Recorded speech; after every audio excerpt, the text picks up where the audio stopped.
Hey guys, and welcome to this tutorial. My most viewed video is the tiki-taka tutorial, in which I've showed you that you should try and pass to the direction your player is facing, or try to keep the pass below 90 degrees as a rule of thumb to keep consistent passing. In this video I'm gonna show you some more concrete techniques of building up your attacks so that we can use this fact. I'm gonna show you the back forward, the zigzag build-up. I'm gonna show you how you can use the radar to get some easy lob troopers goals. As you can see on screen right now, we used the radar and we got a easy lob troopers goal. I'm gonna explain that to you, but I'm also gonna explain to you how you can even use the radar to get the ball from your opponent's goalkeeper and get some easy goals as well. Then we're gonna talk about using regular lob passes, so not lob through balls, regular lob passes, just like the cross button. And in the end we're even gonna see how you can pass with headers. And I'm also going to show you the fullback 1-2, which is a great method to get out of the pressure and set up the attack in the initial phase. Let's start now with maybe the best way to build up your attacks, and that is something which I call the zigzag build up. We can see the idea of this build up right on screen now. We're gonna pass up and down but diagonally forward. So we pass diagonally up, then diagonally down on the way to the goal of the opponent. And we can see that the great thing about it is that the player who receives the pass is already looking into the direction in which he should give the next pass. And if you see my tiki-taka tutorial, that is crucial to get consistent passing going. We can see that the next player who controls the ball is already looking downwards, and therefore we can pass it to the guy in the green circle, and we can't pass it to the guys in the red circle because that would mean a pass in a direction which is over 90 degrees, and that's too risky, because if you pass in the direction over 90 degrees the pass might be very slow or it might be off target, and especially with players like these who are 50 rated, that is not a good idea. But then generally as well, you might want to keep your passing below a 90-degree direction. Therefore you will get consistent passing, and you might just get very quick passing if you do that.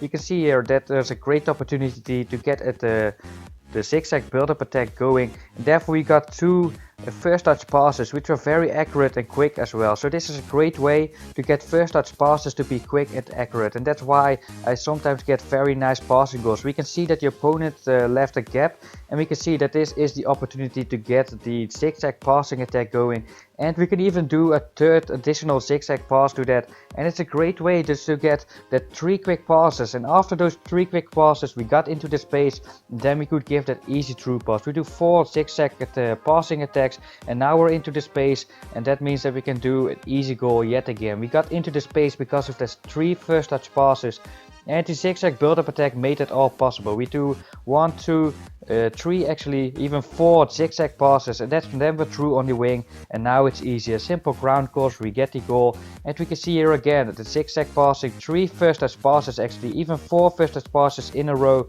and then we 1-on-1 with the defenders. If you can get quick passing going, and the zigzag is just the method to get quick passing going, then you can get great goals. And we can see here an extreme example in which we actually passed that all the way into the goal with the zigzag build-up. And now the back forward is the same principle as the zigzag. We can see some very quick passing plays. So what happened there? It was normal speed, not accelerated. We can see that player is receiving the ball and we cannot turn forward. That player is blocking that, but we are facing the left. That means that we can do a very accurate and very quick pass into Ramos. And when Ramos receives it, it's already facing the right. That means we can do a very quick and accurate pass into Benzema. So if you indeed play 0-degree passes, they're gonna indeed be very quick and very accurate. We pass it forward and back, forward and back. Look at how quick that passing play is. Because we're playing 0-degree passing play most of the time, it's so quick. And if you can get quick passing going, that means we can create space to give easy through balls. This goal looks so easy, but trust me, that was Division 1 actually. We passed that back, and that means that we can do a very accurate chip ball forward after that. So sometimes you can even combine that with chip through balls. But I want to stress the point that do not force the passing back. If you can turn forward, then 9 out of 10 situations the best option is to simply go forward. So do not force the back forward, because you do not want to be passing back all game and ruin the pace in your attacks. You want to keep pacey attacks, so we pass it forward this time and we can just turn forward. So if you can do that, then make sure that you're not going to pass it back all game, because you're going to ruin the pace in your attacks, and obviously you do not want that to happen. The fullback 1-2 is a way of the back forward to get that build-up going in the initial phase of the build-up.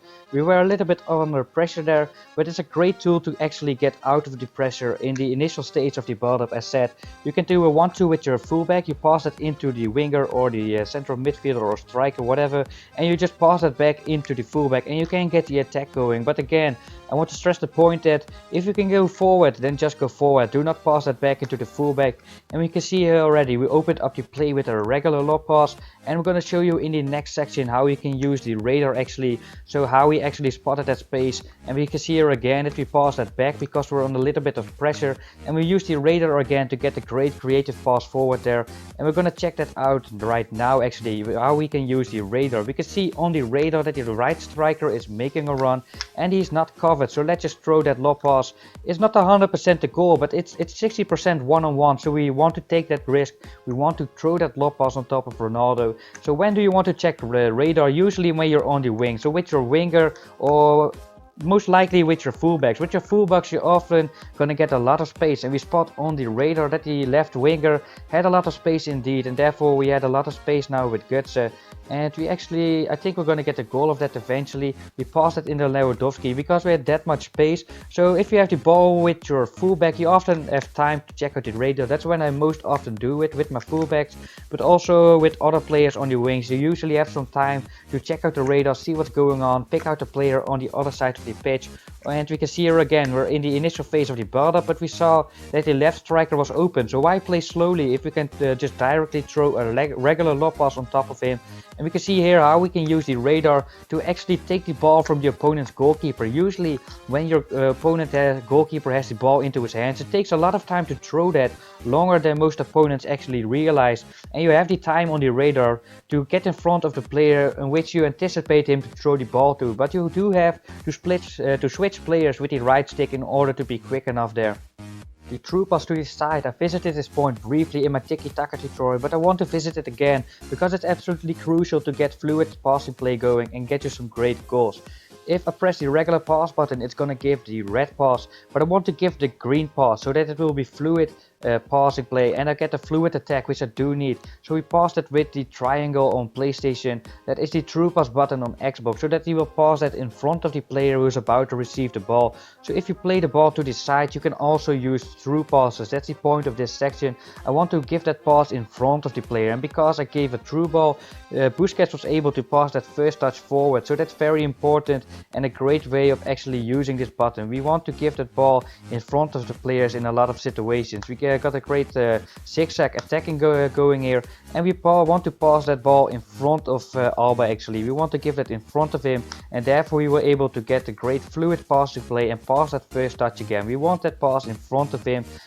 Actually we get lucky after that, but it's still the same point. We wanted to pass it in front of him in that first situation, and therefore he was able to pass that first touch even though we messed it up. But I hope it's clear what I mean with this, because we're going to get to the next section already, lob passes. And then this is something which very few people use. You can use lob passes to throw to all the way to the other side on the wing, but I very rarely see people use it like this. The player in the red circle is in a lot of space, and we actually need to throw a lob pass because the yellow player was blocking that. And therefore look at the space we have. We can throw an amazing through ball, and this was actually against the pro player, if you have seen that match already. And the lob pass to the center of the pitch like this, I do see people sometimes use lob passes to switch from the side or maybe get the ball to the other wing, but I very rarely see people use it like this, to just throw that in the middle of the field. If you spot someone is in the space in the middle of the field, you can also definitely use lob passes, regular lob passes. These are not lob through balls. This one was, but the lob passes which I was stressing earlier, that are just regular lob passes at the same button as the cross button. So if you press that button, you're gonna do a regular lob pass. It could just give a nice lob pass into the feet of the player you're aiming for. And if he is in a lot of space, that means if you give him the lob pass, that you can maybe do a great through ball or a great dribble after that if you get the ball into the space indeed. And we can see here the situation. Look at the space in the middle of the field, and I so very rarely see passes like this to the middle of the field, a nice lob pass. And look at how easy this goal seemed, but this again was Division 1. It's just because we threw a lob pass into the space, and then we can just give a through ball, which looks so easy, but the beauty really was at spotting that space and knowing that we have to use the regular lob pass to get the ball into the space. A player who is into space usually can give great through balls, so it may look very easy. And we can see here some nice passing play, the back forward a couple of times actually. And then you could maybe even call this the zigzag border play, but we did need to take some first touches to delay the passes at sometimes. And we can see here again that we just open up the play to the other wing. That's how a lot of people do actually use the regular lob pass. Do just open the play to the other wing. But we can also use it like this again. Just get the quick attack going. Why play slowly if you can just lob that directly into a striker's feet? Why wouldn't we do that? And we can also use it like this to get out of the pressure, because lob passes are just so accurate on FIFA 15. Now the header pass is only gonna be a short section. The main point is, can I score when I had this on goal? I don't think I can score it, but I do spot the space at Diego Costa. And can I score this? No, I think the goalkeeper is too close, so I pass that. So I just want to stress the point that with the head you can also pass. And we can see here, can I score that with Lewandowski? I don't think I can, so I passed it with the header, and therefore we got a great opportunity. Another way of scoring, which I rarely see people use, is pass it into the box actually. If you're on the wing, a lot of people only think about crossing or maybe cut inside and shoot, but I very rarely see people actually pass it into the box like this. Just pass it into the box, and if you just use a regular pass, your player is gonna get a great first touch, and therefore we got a nice goal here. And we can see even that in a great tiki-taka attack how I use the pass into the box method.